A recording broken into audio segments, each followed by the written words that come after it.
What's going on, guys? TJ here with Daily Grind Fantasy Sports to help bring you the edge for this 13-game massive NBA slate that we have on tap for tonight. I hope everybody had a profitable night last night on the small 3-game slate. I don't want to get too bogged down on it because we do have a ton to go through and cover for tonight's slate. The one thing I do want to talk about, obviously, is the membership offer that we're currently running is a $10 weekly offer over here at dgfantasy.com. One big thing that Matt and I alluded to last night on the live stream is just the late swap list that we do prioritize for our members if we do get news after lock. And again, we did get some news after lock last night with both Bogdanovich and DeAndre Hunter missing for Atlanta.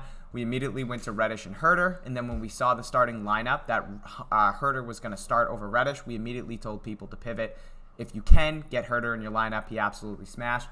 So again, if this is something that interests you, the link is below if you want to give us a shot. As you can see, this is what our cheat sheet does look like, and we will go throughout the day. We already have our cash plays already up there for right now, but we will have our cores updated between myself, Matt, our other coaches, Sano and JQ, and then our GPP plays. And here is that late swap priority list that we went and ranked and updated last night.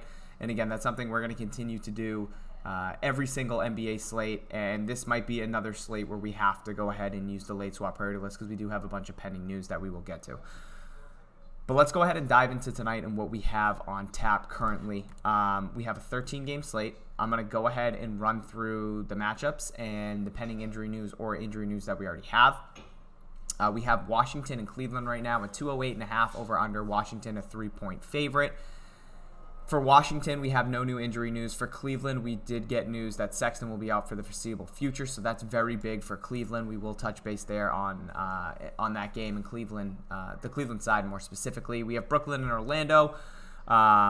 Nets currently 9-point favorites, a 210.5 over under. No new injury news here for Brooklyn and Orlando. Same faces that have been out. Toronto and Boston, we have Siakam back in the mix here. He should play tonight. Celtics currently 2-point favorites, a 207.5 over under. The big news here, obviously, from Boston is that Jaylen Brown will not be playing. He'll be out for at least 1 to 2 weeks with the hamstring. Detroit and Houston.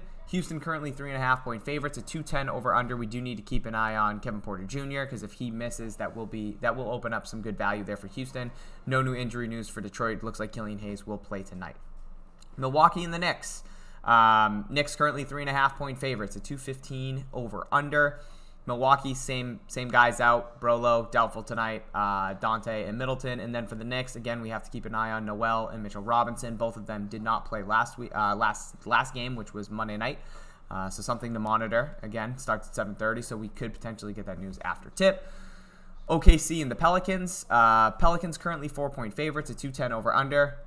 Brandon Ingram and Herb Jones both have missed. Brandon Ingram's missed the last 6 games. Herb Jones the last 3 with a concussion. Got to keep an eye on them. They both could miss again tonight. Again, the game starts at 8. We got Dallas and Chicago. Chicago currently 3.5-point favorites, a 215.5 over under. Same faces out here for Dallas with Kleba, and then same thing with Chicago, Kobe White and Pat Williams. Charlotte and Memphis. Memphis currently 5-point favorites, a 227.5 over under. We might see Dillon Brooks tonight, which would be pretty big for some of those value guys here for Memphis. So definitely keep an eye on that. In terms of Charlotte, PJ Washington's the only guy that's been missing time for them, and he continues to miss time, so he will be out. Sacramento and the Spurs. Sacramento currently 1-point favorites, a 221.5 over under for this game, so relatively high. Same thing with that Charlotte and Memphis game. Sacramento, the big news that we did get on Monday night was that Halliburton got ruled out, so we immediately put a pivot on our late swap priority list to get to Davion Mitchell if you can. If Halliburton does miss time, Buddy Hield becomes a decent play also. He would most likely enter the starting lineup like he did last time at the 2, and then Davion Mitchell would get a bump in minutes. So this is another game that you need to keep an eye on if Halliburton misses. And also, Terrence Davis potentially might miss with an ankle injury, which would be kind of significant for some more of those backup guard minutes. For the Spurs, same situation here for them. Jakob Poeltl continues to miss time. We get the Pacers in Denver, and this is obviously the game that everybody's going to be looking at. Pacers currently 3.5-point favorites on the road. We got a 209 over under. Brogdon should play tonight for Indiana, but for Denver, we did get news. Well, everybody knows the Jokic-Markieff Morris beef. Jokic did get suspended and will not play tonight. And obviously, we have Michael Porter Jr. also missing tonight, so a ton of value there in Denver. We will get to that. Portland and Phoenix. Phoenix currently 5-point favorites, a 223 over under. No news here for Portland. For Phoenix, Ayton continues to miss time. Minnesota and Golden State. Golden State currently 7-point favorites, a 222 over under. No new news for Minnesota as D'Lo is back and healthy. For Golden State, just potentially Otto Porter missing. And then Miami and the Lakers. Miami currently 4.5-point favorites, a 214 over under. And this news has a ton of pending injuries. This game has a ton of pending injury news. We got Bam and PJ Tucker, both questionable alongside Tyler Hero. So if one or two of those guys miss, that's going to be a ton of late value there to Miami. And then with the Lakers, LeBron James continues to miss time. So that is what we have currently for the matchups, and we have for the injury news and the pending injury news. So let's go ahead and take a look at Fantasy Cruncher.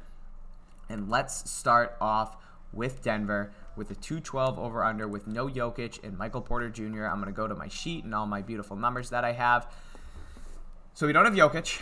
Right now, the current projected starting lineup here for Denver is going to be Monty Morris and Will Barton in the backcourt. We got Aaron Gordon at the 3, and then Jeff Green and JaMychal Green at the 4 and the 5 against Sabonis and Miles Turner.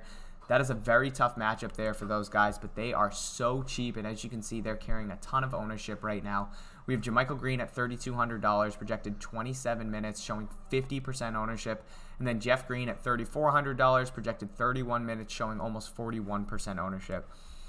If you look at Court IQ over the last 2 seasons with no Michael Porter Jr., no Jokic, and no Jamal Murray, these are the numbers that you would see. You have Will Barton, who gets a 6% usage bump, a 1.17 fantasy point per minute, and almost a 26% usage, highest on the team. I have him as a 6.9 value, 43 DraftKings points, and again, he is carrying 30% ownership right now. I love him for cash. He would be a cash lock for me. Aaron Gordon's the only guy that doesn't necessarily show on the sheet because it's such a minimal sample size because he did come over last year from Orlando at the trade deadline. So we don't have a significant minutes sample for him. But again, at $5,200, way too cheap at 35 minutes. He's going to be a great cash play as well, showing 28.6% ownership. Dozier and Monty Morris, I think, are both cash viable, honestly, at $4,400 and $4,100. Both should play a ton of minutes. Monty Morris should get the start. Dozier off the bench. Monty Morris in this situation, 4.8% usage bump. Dozier, a 2.3% usage bump. Monty, a 0.99 fantasy point per minute. Dozier, a 0.87 fantasy point per minute. I have Monty Morris as a 7.5 value, projected for 33 DraftKings points. And I have Dozier as almost a 6.1 value, projected for almost 25 DraftKings points.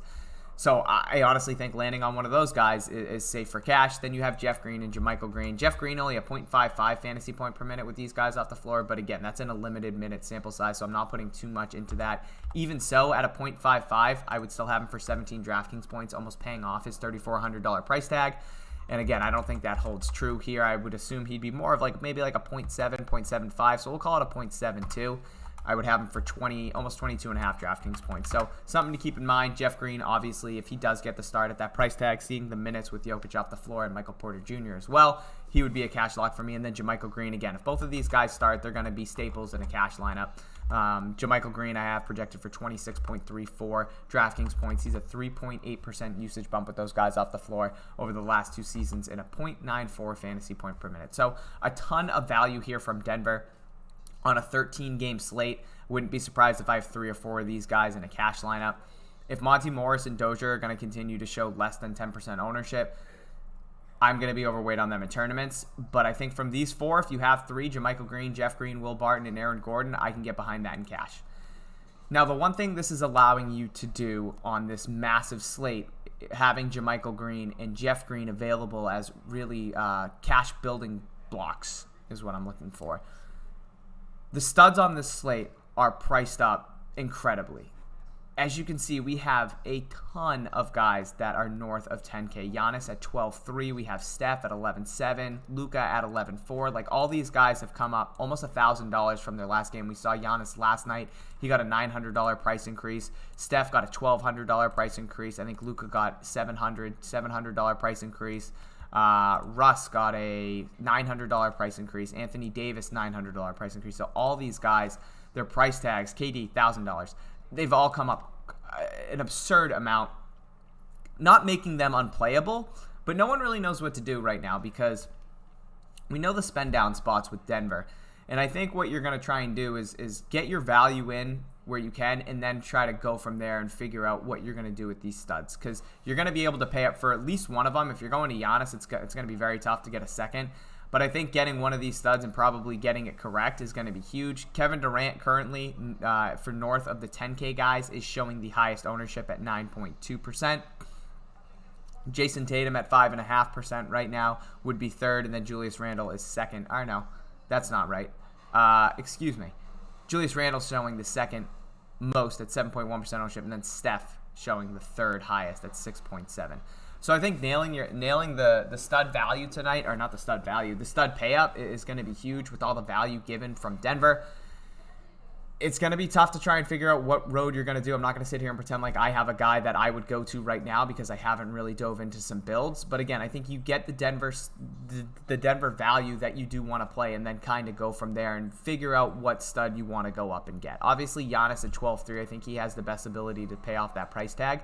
But in a back-to-back against the Knicks, I'm not too sure I'm in love with it. Did struggle against the Knicks last week. When we did see that, I think it was Friday night. But yeah, there's a ton of studs that are priced up, and I think it makes sense because of all the Denver value that we do have. But in terms of ownership and the game that I want to go to next, it's definitely going to be Cleveland going up against Washington. And the news that Sexton is going to be out till at least December 15th with the knee injury means that a guy like Ricky Rubio should play a ton of minutes and looks fantastic on the sheet. Now, if you're looking from what I see right here, Jared Allen, Mobley, Garland, and Rubio are the four guys that I looked at. Those are the four guys that should be playing north of 30 minutes. None of them are carrying too much ownership, obviously, outside of Ricky Rubio, who would be a cash lock for me at $5,200. He should start. He's projected for 33 minutes. He gets a 2.4% usage bump with no Sexton on the floor. That's also with no Markkanen and Kevin Love. We also have Okoro, who's questionable, but I think he should play. 2.4% usage bump, like I said, a 1.52 fantasy point per minute for Rubio. I have him as a 9.8 value, 50 DraftKings points, which is absolutely asinine. I don't think he gets there, but in terms of cash, he's a lock for me. Garland, I have projected for 30.45 DraftKings points right now. He's showing 17% ownership. Mobley and Jared Allen are the interesting guys that I'm looking at. Jared Allen gets a 3.3% usage bump in this situation, a 1.32 fantasy points per minute. I have him for 47.7 DraftKings points, and then Mobley at 7K, he gets a 4.8% usage bump, 1.3 fantasy points per minute, and I have him projected for 49 DraftKings points. So, again, I think you're starting your builds tonight in cash with the Denver value. I think then you immediately go over here to Cleveland. You lock in Rubio. You potentially, I could see myself going to Jared Allen or Mobley, and then you kind of fill out a roster like that. You know what? Let's go ahead and do that right now. I'm going to do that on my phone. And I want to see what happens when you lock in some of these Denver guys, and then you go to some of these Cleveland plays. And on a 13-game slate, it is really tough because you don't want to get bogged down to, only having exposure to a couple games. But in cash, I think that's something you can 100% do. So I'm going to put in Rubio right now. I'm going to go ahead and put in Mobley as well because he's a little bit cheaper. So we're going to get Mobley in there. I know you guys can't see this. I do apologize, but I will tell you what we have. That's not how you spell Mobley. That's how you spell money. Mobley equals money, maybe? Something to think about. So we have Mobley and Rubio right now. Let's go over to Denver. We're going to get JaMychal Green in there. JaMychal Green at the center position. We are going to get Uncle Jeff, who has small forward eligibility, which is huge. Jeff Green in there. We are going to get Will Barton. So hypothetically, if you were to start your builds with Rubio at point, and again, you have to build based off of when these games actually tip off. So make sure you're doing that. That's very important. If you have Rubio, Barton, Jeff Green, Uncle Jeff, Mobley, and JaMychal Green, you have $8,300 left to fill out the rest of your roster. So if we go back here and see who's carrying some ownership, there's some other good plays like Aaron Gordon, Cade Cunningham, people are going to. Bobby Portis is a guy that I want to play again at $5,500. With those guys off the floor, like I did talk about, if we're looking at Bobby Portis, I have him projected for 33 DraftKings points. He's showing ownership, and rightfully so. Zach LaVine, all these studs got bumps. Zach LaVine's price tag went down $1,000. I don't know why. As you can see, he's been teetering right on value when he has been priced in that 8K range over the last week and a half. I have no idea why his price tag came down $1,000. There's a 108 team total over under. He's going to play a ton of minutes in a competitive game here against Dallas. So if you're going to Zach LaVine, I do like that for cash. But Bobby Portis would be probably that next guy that I have in my lineup. So hypothetically, if I put Bobby Portis in here, I'd have $9,700 to then build. Let's say I put LaVine in there. I have 11-8 to finish my lineup, and then I got Steph Curry. So, you know, you could have a build tonight where you have Rubio, Barton, Jeff Green, Mobley, JaMychal Green, Zach LaVine, Bobby Portis, and Steph Curry. You'd have $100 left over, and I think that's a pretty safe cash build. But that's going to do it for the video today, guys. There's a lot of uncertainty still to unfold. One thing I do want to talk about before I jump off is the $25 giveaway that we're going to be doing going forward each Friday. So I want to go ahead in here, and if you could go ahead and comment below who your favorite spend up is north of 10K. So I want to hear your favorite stud over 10K, who you would be going to in cash, because there's so many guys that you can actually look to in this. I think right now, based on the build, my favorite is going to be Steph Curry. I like the matchup here against Minnesota. If Minnesota can keep it competitive, I think it's going to be a very up-paced type back and forth game. So my favorite's going to be Steph Curry. If you can get to Giannis, again, I think Giannis would be the guy that I would have the most confidence in paying off that price tag. But on a back-to-back, give me Steph Curry at 11.7. I want to go ahead and you guys tell me who your favorite spend up over 10K is. Make sure you comment. You have to like the video and also be subscribed to the channel to officially be entered. So go ahead and do those two things as well. We will be doing a live stream tonight. The slate tips off at 7. We'll probably want to get on a little early because there's going to be so much to dissect. So we'll probably be on around 5:15 Eastern time tonight. So go ahead and make sure you have that notification bell on. So when we do go live, you do get a notification. I love you guys. Good luck. I hope this video was helpful. I'll see you guys tonight, and let's cash.